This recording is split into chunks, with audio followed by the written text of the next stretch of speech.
Innal hamdalillah nahmaduhu wa nasta'inuhu wa nastaghfiruh wa na'udzu billahi min shururi anfusina wa min sayyiati a'malina. May yahdihillahu fala mudilla lahu wa may yudlilhu fala hadiyalah. Asyhadu an la ilaha illallah wa asyhadu anna Muhammadan abduhu wa rasuluh la nabiyya wa la rasula ba'da. Allahumma shalli ala Muhammad wa ala ali Muhammad kama shallaita ala Ibrahim wa ala ali Ibrahim innaka Hamidum Majid. Qala Allah Ta'ala fil Qur'anil Karim fa huwa asdaqul qailin. Ba'da a'udzu billahi minasyaitonir rajim. Bismillahirrahmanirrahim. Ya ayyuhalladzina amanu taqullaha haqqa tuqatih wa la tamutunna illa wa antum muslimun. Wa qala ya ayyuhalladzina amanu taqullaha wa kunu ma'as shadiqin. Amma ba'd.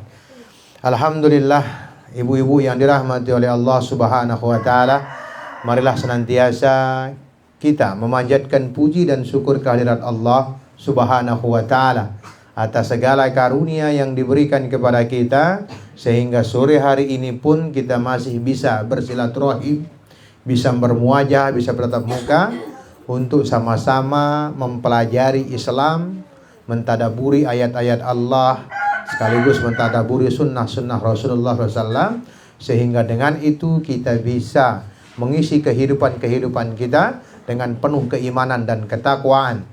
Maka untuk itu pantaslah kita hanya bersyukur kepada Allah Subhanahu wa taala atas segala karunia-Nya tersebut, baik barokah dari Allah, rahmat, hidayah, inayah, semuanya yang diberikan kepada kita.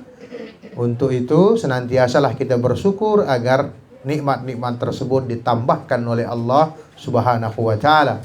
Selanjutnya salawat dan salam kita haturkan kepada Nabi besar Muhammad sallallahu alaihi wasallam, Nabi akhir zaman, Nabi penyempurna dari seluruh risalah kenabian, Nabi yang mengajarkan kita tentang arti kehidupan, bagaimana melaksanakan kehidupan, bagaimana mengisi kehidupan, dan bagaimana juga menjadi orang-orang yang terbaik.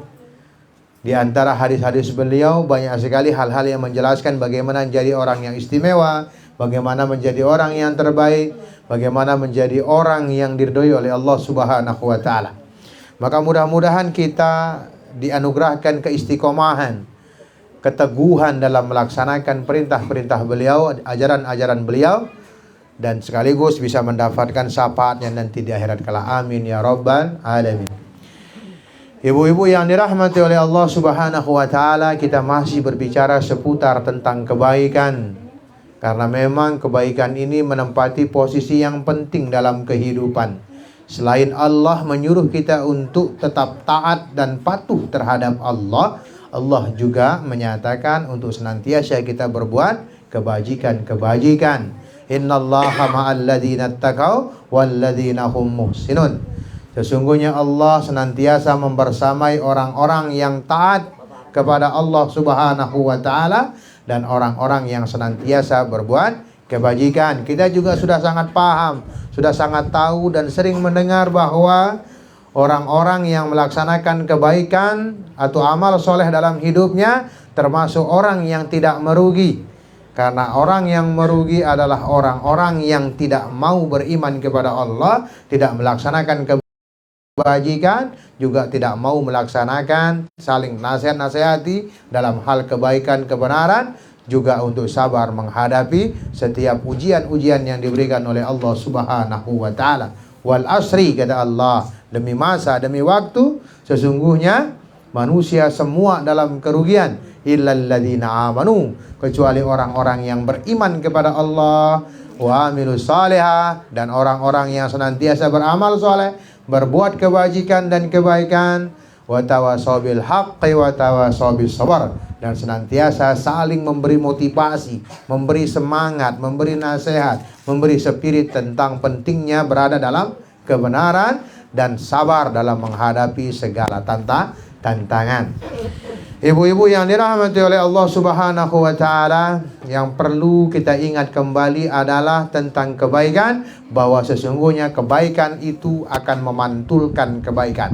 Siapa yang berbuat baik, maka dia akan mendapatkan balasan yang baik juga. Ya, Syekh Al-Arifi mengatakan bahwa al-waktu kal hayah. Waktu itu seperti kehidupan. Jadi siapa yang bisa menggunakan waktunya dengan tepat dan baik, maka dia seolah-olah menjadikan hidupnya tepat dan juga baik. Begitu juga manakala dia memantapkan waktunya, menggunakan waktunya dengan tidak baik, menyia-nyiakan waktunya, buang-buang waktu, dia nemeleng gawe kebagusan, nggak mau melaksanakan kebagusan dalam kehidupannya, maka dia termasuk orang-orang yang menyia-nyiakan kehidupannya. Padahal banyak sekali hal-hal yang baik. Salah satu hadis Rasulullah sallallahu alaihi wasallam, ihris ala ma yanfa'uka wasta'in billah. Bersemangatlah kalian dengan hal-hal yang bisa memberi manfaat kepada kalian. Wasta'in billah, dan jangan lupa untuk memohon ampun, memohon pertolongan kepada Allah, memohon pertolongan kepada Allah. Hadis ini diawali dengan kalimat al-mu'minun qawiyyun khairun wa habbu ilallah minal mu'minin dhaif wa fi kulli khair. Ya, mukmin yang kuat itu lebih baik dan lebih dicintai oleh Allah dibandingkan mukmin yang lemah. Wa fi kulli khair, walaupun di keduanya itu ada kebaikan. Ya, kuat di sini adalah kuat segala halnya, ya kan? Manakala orang mukmin kuat ekonominya, maka pasti dia akan memikirkan tentang bagaimana menggunakan ekonominya untuk berbuat kebajikan. Yang pun penting dengan soleh dan solehah, jadi dengan sugi, ya kan? Penting, wah sampai yang kemarin juga penting. Kenapa penting orang-orang sugi, orang-orang kaya ini memiliki kekayaan? Karena manakala orang-orang alim, orang-orang yang saleh, orang-orang yang taat sama Allah memiliki uang, maka yang dia pikirkan adalah bagaimana membantu orang, bagaimana membantu masjid, bagaimana membantu anak yatim, bagaimana membantu orang-orang terlantar. Bayangkan kalau kekayaan itu ada di tangan orang-orang yang tidak soleh, orang-orang yang jahat, maka yang dia pikirkan adalah bagaimana menggunakan hartanya untuk berbuat dosa. Itu dia, ya kan? Kuat ekonomi, kuat sosialnya, ya. Manakala seorang yang saleh kuat rasa sosialnya, maka dia tidak akan pernah membiarkan orang-orang bersedih di sekitarnya. Pasti diajak untuk bahagia, ya kan? Yang pun perlu bahagia ibu-ibu, yang pun mutu pengajian teno adalah berbahagia di dunia, berbahagia di akhirat. Bayangkan ibu-ibu mendik bahagia le pengajian. Dia dah bahagia lek Quran, dia dah bahagia berbuat baik, dia dah berbahagia berinfak, berzakat, pasti akan mencari kebahagiaan dengan hal-hal yang kemaksiatan. Ini pentingnya berbahagia di agama ini, ya. Karena orang-orang yang berbahagia dalam agamanya, maka dia tidak akan mau mencari kebahagiaan di luar agama.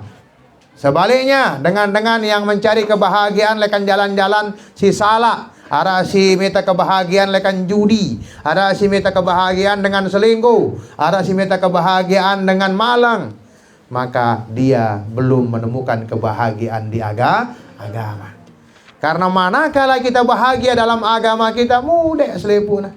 Intan surullah yansurkum. Sei nolong agama Allah. Siapa-siapa yang mau membantu agama Allah, menyebar luaskan agama Allah, menjaga agama Allah, atau kata lain menjaga Islam, memuliakan Islam, yansurkum, maka Allah pasti akan menolong kalian. Itu dia. Ihris ala ma yanfa'uka, ya. Bersemangatlah kita dalam hal-hal yang membawa manfaat buat kita, ya. Penting bagi kita untuk bersemangat untuk melakukan hal-hal yang bermanfaat untuk kita, sekaligus untuk orang lain, ya kan? Karena perbuatan itu ada 3. Si pertama, perbuatan yang mendatangkan manfaat untuk diri tak, ya. Si kedua, perbuatan yang mendatangkan manfaat untuk orang lain. Dan yang ketiga, perbuatan yang mendatangkan bahaya untuk diri dan orang lain. Jadi mbe kita pilihan nengkai, ya. Ya. Mbe ite menentukannya, bukan orang lain. Kita yang menentukan itu semua, ya kan? Perbuatan yang menguntungkan untuk diri pribadi, ya kan? Sekaligus menguntungkan untuk orang lain. Ini yang perlu kita bahas sekarang ini adalah ihris ala ma yanfa'uka, ya kan? Bersegeralah, bersemangatlah kita dalam hal-hal yang memberi manfaat buat diri sekaligus orang lain. Apa contohnya? Ya, berbuat kebaikan, ya kan? Itu bermanfaat buat diri kita. Makanya Rasulullah SAW mencontohkan tanda keimanan si paling beci ino adalah menyingkirkan duri di jalan raya. Ya, duri itu nggak semanta-manta ada duri. Hal-hal yang mengganggu di perjalanan. Misalnya kita tabetu di tengah langan, ya kan? Tanda beriman pasti sedih tabetu ino ada ndak narikang dengan, ya kan? Tapi kalau kita biarkan, maka tengok keimanan kita. Apalagi kita demen, apalagi kita suka, aduh lang beda trik dengan lu. Maka periksa keimanan ta, ya kan? Periksa keimanan ta. Kita kulit pisang, ya kan? Lendong punti ampas punti gitu ya. Aduh lang be, tagite nang kata molah ngarere sana trik. Periksa keimanan ta. Karena tanda keimanan yang paling kecil itu adalah menyingkirkan duri dari jalan, ya, menyingkirkan sampah dari jalan, menyingkirkan hal-hal yang bisa mengganggu keselamatan diri tabarang dengan lain. Nah, ini hal-hal yang bermanfaat untuk diri kita dan orang lain, ya kan? Ya, maka kemarin kan sudah pernah kita bilang, ya kan, lakukan hal-hal yang bermanfaat untuk diri kita dan orang lain. Contoh, menda beli permen, dedek beli sei, beli dua, syukur 10, ya kan? Men 10 udah beli 10 udah bebagia, 10 dengan doa yang indah. Ya kan? Itu bermanfaat untuk diri kita dan juga bermanfaat untuk orang lain, karena hadiah yang kita berikan lebih-lebih kepada anak-anak yatim, Masya Allah, ya kan? Ketika anak-anak yatim itu bahagia, maka apa kata baginda sallallahu alaihi wasallam? Dia akan bertetangga denganku nanti di sorga. Kebahagiaan mana yang melebihi kebahagiaan kita bertetangga dengan Rasulullah SAW? Jelas, tegas Rasulullah katakan. Sei arak di dalam kesulitan anak yatim, membahagiakan anak yatim, membantu anak yatim, ya kan? Membuat anak-anak yatim ini tertawa, senang, bahagia, bantu dia. Maka Rasulullah katakan, dia akan bertetangga denganku sambil mengisyaratkan dua jarinya. Begini kata dia, kan? Begini kata Rasulullah SAW, kedudukan orang-orang yang senantiasa ada dalam kesulitan anak-anak yatim. Masya Allah, ya kan? Jadi bersemangat ibu-ibu, ya kan? Dan ngeji ini harus bersemangat. Karena apa? Dengan Anda mengaji, dengan sidia seliput dan mengeji, ini akan bermanfaat buat diri dah. Apa dia? Menambah keimanan, menambah keilmuan, menambah derajat di sisi Allah. Bukankah Allah sampaikan dalam ayatnya, yarfa'illahu alladhina amanu minkum walladzina utul ilma darajat. Allah akan meninggikan derajat orang-orang yang beriman dan berilmu pengetahuan beberapa derajat. Tuh, naikkan derajat tah. Ya, mengaji itu naikkan derajat, naikkan kelas, ya kan? Naikkan tingkat tah, ya kan? Itu bermanfaat buat diri kita, juga bermanfaat buat keluarga kita. Karena dengan kita mengerti tentang agama, otomatis kita tidak akan biarkan anak-anak kita jauh lekan agama. Kita nggak akan biarkan keluarga kita jauh dari agama, nggak mungkin. Karena apa? Kita sudah tahu ilmunya. Kita sudah tahu ilmunya.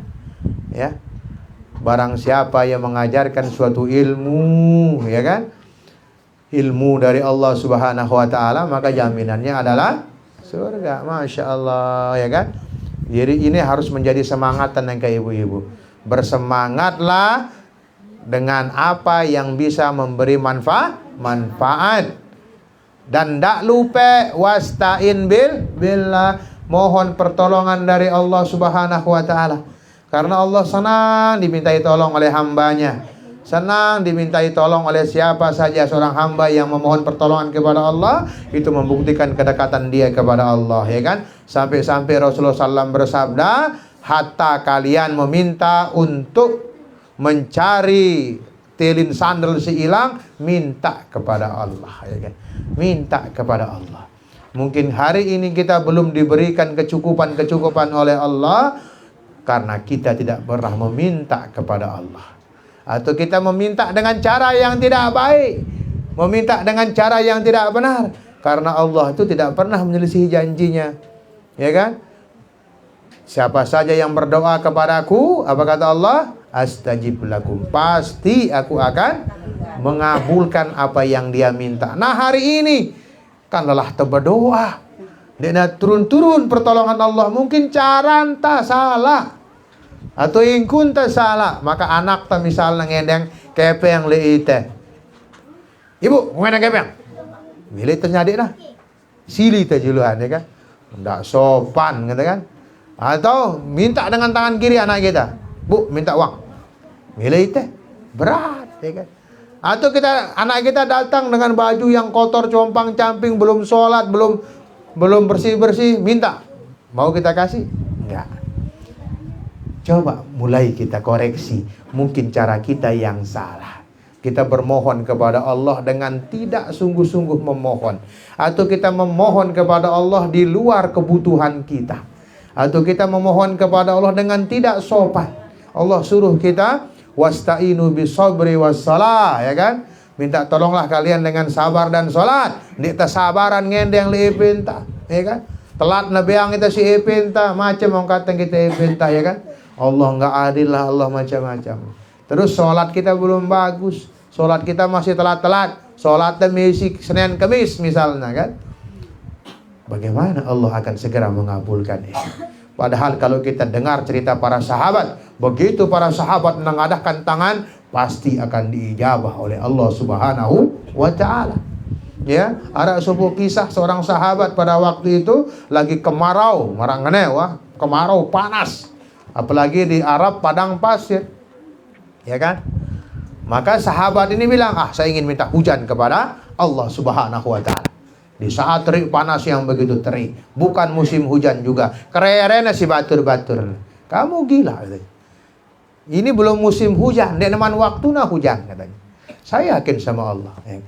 Saya yakin tentang firman Allah yang menyatakan ud'uni astajib lakum. Berdoalah kepadaku, pasti aku akan ijabah. Maka dia gali kolam, ya kan? Dia gali kolam di depan rumahnya. Semua orang menontonnya dan menertawakannya. Tapi dia dengan yakin, sahabat ini seorang ahli ibadah, seorang yang senantiasa berkelakuan dengan baik. Dia angkat tangannya tinggi-tinggi kepada Allah. Apa yang terjadi? Turun hujan. Turun hujan. Itu dia. Nah, kata coba perbaiki diri. Ya kan? Kebanyakan di antara kita meminta kepada Allah, tapi kita belum memenuhi apa yang Allah syaratkan untuk mengabulkan doa, ya kan? Dia tersabaran, ya kan? Kemudian dia terperiri sholat, dia terperiri kelakuan ya. Maka tanang detu, coba manusia danang detu, anang kepala desa dua hari detu, ya kan? Bepayas sih, ya kan? Ngeduk lembi si jenang, si bagus, mendi ida juga bepupur, ya kan? Datang ke kepala desa, ya kan?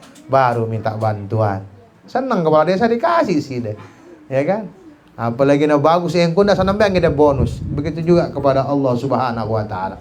Kita ke masjid menggunakan baju-baju yang pernah kita pakai, kerja, bau keringat lah segala macam. Telekong tadi tuah bisu na, wah mupu na gitu kan. Pakai yang terbaik menghadap Allah, ya kan? Pakai yang terbaik menghadap Allah, ya kan? Pakai baju yang terbaik. Terbaik itu bukan mesti baru, bukan mesti mahal. Yang terbaik itu yang bersih dari najis, bersih dari hadas, bersih dari kotoran. Itu dia. Kadang-kadang kita lupa ini, apalagi anak-anak ya kan? Baru najara bakadek, halo anak masjid. Keduna klembino sudah bakadek segala macam. Tidak kita biasakan, ya kan? Ya. Coba ini kita mulai dari itu, dari hal-hal yang sederhana. Ketika sholat, syukur kita bisa mengkhususkan misalnya, kan? Ini baju kita hanya pakai sholat saja. Nah, nanti kita pakai baju itu untuk sholat, ya kan? Atau pakai baju yang lainnya, ya kan? Pakai yang terbaik menghadap Allah. Ya, siapkan permintaan yang terbaik, yang terbanyak untuk Allah. Bila perlu, kita menangis merengek kepada Allah, gitu ya. Mereka sembal dengar le masjid, bareh di tengah dingiri, ya. Di sepertiga malam nangis di situ, ya kan? Ini justru pas dengan rame tuh namanya dia nangis, ya kan? Ya kan? Nggak bangun di tahajudnya, ya kan? Nggak bangun di sepertiga malamnya. Harusnya di situ dengan dengar sih deh. Nangis terseduh-seduh. Allah akan senang mendengar itu. Bahkan ada pendapat para ulama, kalau kita nggak bisa terseduh-seduh saat itu, coba yang ya paksa diri terseduh-seduh. Karena Allah akan senantiasa seperti itu. Atau Ya keras atenta, ampun ditemede nangis, ya kan? Ya keras. Kumbena apa menyebabkan hati yang keras? Girang tenyakitin atin dengan keras dari atenta. Sekat kita menangis. Padahal dalam hadisnya dikatakan 2 air yang sangat diberkahi oleh Allah Subhanahu wa taala. 1 air mata yang turun saat melakukan pinta dan di dalam solat tahajud kita, solat kita yang lain, artinya kesungguhan di setan. Dan 1 air yang mengalir di saat panah musuh atau pedang musuh memutus leher-leher kita, artinya darah yang tertumpah di medan perjuangan. Nah itu dia. Jadi mulai nengkaka Sida peduli yang pakaian untuk sholat, mulai bersihkan. Karena ayatnya wasiyabaka fatahhir. Bersihkanlah pakaian-pakaian kalian yang akan kalian gunakan untuk beribadah kepada Allah, ya kan? Mulai tengok ya. Kalau beli pakaian ya, lalang semendak nak berganti arak baju pesta, arak baju kantor, arak baju ini macam-macam, ya kan? Ya, tapi giliran menghadap Allah Subhanahu wa taala si muda pitana, ya kan? Be kerudang si palang muda. Ha, gitu. Ya kan? Harusnya kita adil dalam hal ini. Ya, ihris ala ma yanfa'uka wasta'in billah. Bersemangatlah dengan hal-hal yang membawa keuntungan, membawa manfaat bagi kita, dan minta tolong kepada Allah. Karena tadi dengan contoh-contoh yang kecil tadi, manakala kita membaguskan yang kita pakai untuk beribadah misalnya, itu juga memberikan kenyamanan buat orang-orang di samping kita, ya kan? Dende khawatir pakai wangi-wangian biar orang senang gitu kan di samping kita. Tapi khusus bagi perempuan adalah tidak dibenarkan menggunakan parfum yang semerbak. Ngumbe ukuran semerbak ino tene tahu dah 100 meter ida mesi membunda tene. Nah itu yang namanya semerbak, ya kan? Nah, maka dalam hadis-hadis keras itu dikatakan seperti seorang pelacur, ya kan, dihukumi seperti itu. Bukan tak boleh pakai parfum wangian, tapi wangian yang tidak boleh dalam Islam itu adalah wangian yang mengundang nafsu syahwat laki-laki.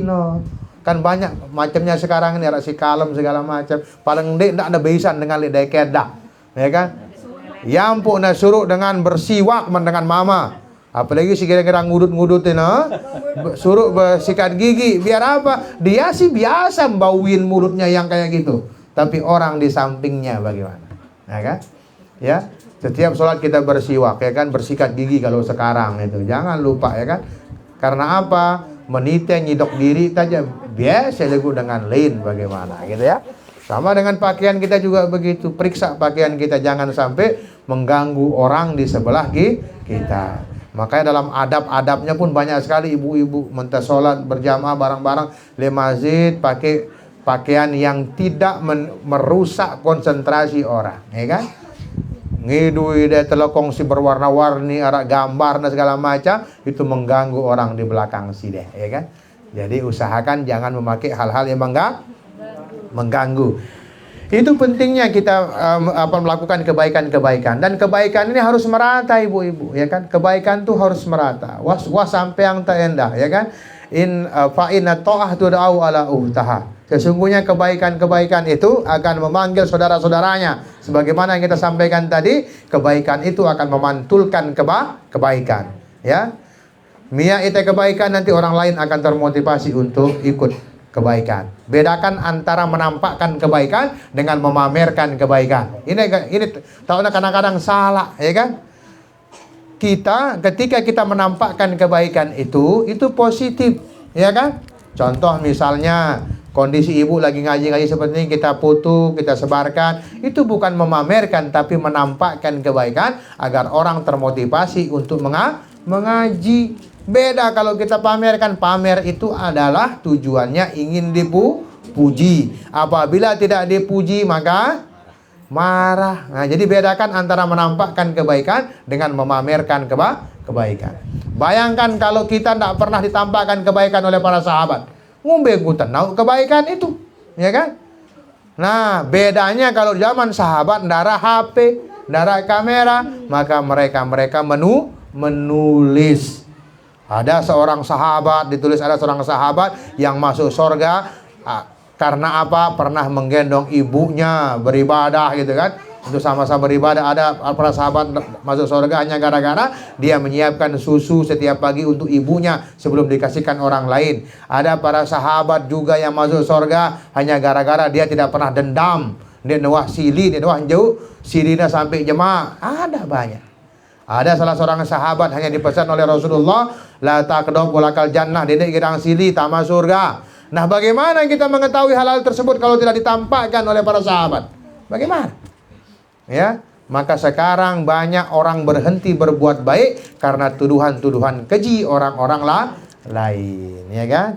Nah, selalu makanya kita harus memahami dalam setiap kondisi yang tidak boleh itu adalah memamerkan kebaikan, tapi menunjukkan atau menampakkan kebaikan ada sisi positifnya, gitu ya. Dan ingat tadi yang kita sampaikan, perbuatan itu ada 3 saja, ya kan? Satu, perbuatan yang mendatangkan manfaat bagi kita atau mendatangkan pahala buat pribadi kita. Yang kedua, perbuatan yang mendatangkan manfaat juga buat orang lain. Khairun nas anfa'uhum linnas. Sebaik-baik manusia adalah manusia yang paling bermanfaat untuk manusia lainnya. Dan yang ketiga, perbuatan yang mendatangkan kebahayaan bagi diri dan orang lain. Ya, jadi betul-betul kita paham. Dan semua kebaikan-kebaikan itu insya Allah yuzhibna syayyi'at. Itu dalam Quran surat Hud itu ya. Saya lupa ayat berapa itu. Fa innal hasanah yuzhibna syayyi'at. Sesungguhnya kebaikan-kebaikan itu bisa menghapuskan kejahatan. Ya, yang tak perlu berbuat baik dalam setiap kondisi. Ya, yang tak perlu berbuat baik khususnya dalam keluarga kita. Ya, jangan sampai kita berbuat jahat, menzolimi keluarga kita. Ya, artinya apa? Kita nggak pernah peduli dengan kebahagiaan keluarga. Kita nggak pernah peduli dengan hal-hal yang disenangi anak-anak kita dan keluarga dan istri kita, ya kan? Harusnya kita paham seperti itu, ya kan? Berikan kebahagiaan, masukkan rasa bahagia. Bukankah baginda sallallahu alaihi wasallam mengatakan amalan yang istimewa salah satunya adalah memasukkan rasa bahagia ke dalam hati saudara-saudaranya. Yang tadi sini konsep kita berbagi, semua kita berbagi. Ya, apapun kita bagi, kebahagiaan kita bagi. Maka salah satu target, ya kan? Target kita di Balai Dakwah ini adalah membuat ibu-ibu yang mengaji ini bahagia, ya kan? Maka banyak program-program yang ditawarkan, kuncinya untuk mendatangkan kebahagiaan. Adik ndak demita kebahagiaan di luar agama. Ini masalah nah, ya kan? Kalau dengan ibu-ibu banyak mencari kebahagiaan di senam-senam. Jadi dia lebih bahagia ke senam dibandingkan bahagia ke ngaji. Ada lagi yang mencari kebahagiaan di pantai. Dia lebih senang mandi-mandi ya di pantai dibandingkan menghadiri majelis-majelis pengajian gitu. Jadi betul-betul sekarang ini bagaimana kita mengalihkan kebahagiaan kita kepada tempat yang tepat yang mendatangkan pahala, ya kan? Yang mendatangkan kebahagiaan. Sebagaimana disampaikan tadi oleh Syekh Arifi, Muhammad Al-Arifi tadi, al-waktu kal hayah, ya kan? Waktu itu bagikan kehidupan. Mentesia yang hidup ta ya. Dengan misalnya ya kan, tiba-tiba kita kan tidak pernah tahu ajal kita. Ya, pas tanggawi kebahagiaan sini mendatangkan pahala untuk mati, ngumbe cerita na ibu-ibu, ya kan? Ngumbe cerita na kak, ya kan? Karena apa? Semua itu akan tertulis di Lauhil Mahfuz, akan tertulis di catatan para malaikat. Hati-hatilah kalau nanti di akhirat tiba-tiba catatan kita dikasih kita melalui tangan kiri. Wah, bahaya itu, ya kan? Ya, maka usahakanlah nanti mudah-mudahan kita mendapatkan catatan amal kita di tangan yang sebelah kanan. Nah, jadi karena itu rahasia hidup, maka sekarang arahkan kebahagiaan gitu kepada hal-hal yang mendatangkan manfaat, mendatangkan pahala, mendatangkan keridhaan oleh Allah Subhanahu wa taala. Tinggal dikurangi porsi-porsi yang lain itu, ya kan? Jangan sampai porsi yang tidak mendatangkan pahala lebih besar dibandingkan porsi yang mendatangkan pahala. Masya Allah, ya kan? Cari kebaikan-kebaikan itu. Cari kebaikan-kebaikan itu. Apalagi kalau ada masalah wakaf segala macam, coba ikut. Karena wakaf itu adalah kita mengekalkan pahala kita. Nah, saya ingat kita mau buat wakaf baru ini, wakaf ternak, ya kan? Wakaf ternak Balai Dakwah. Kita memang punya program bisnis juga yang akan kita dirikan, program tani ternak. Tapi kita ingin memberikan peluang bagi jamaah-jamaah ini, ya kan? Untuk mengekalkan pahalanya melalui konsep wakaf ternak. Kita akan pelihara ayam dan pelihara kambing untuk memulai ini, insya Allah. Nah, nanti siapa yang berwakaf ayam hubungi Amadisa atau Abu Raka sekalian, saya mau wakaf ayam 1, 2, 3. Dan semua keuntungan untuk itu untuk kegiatan pesantren dan membangun pesantren, ya kan?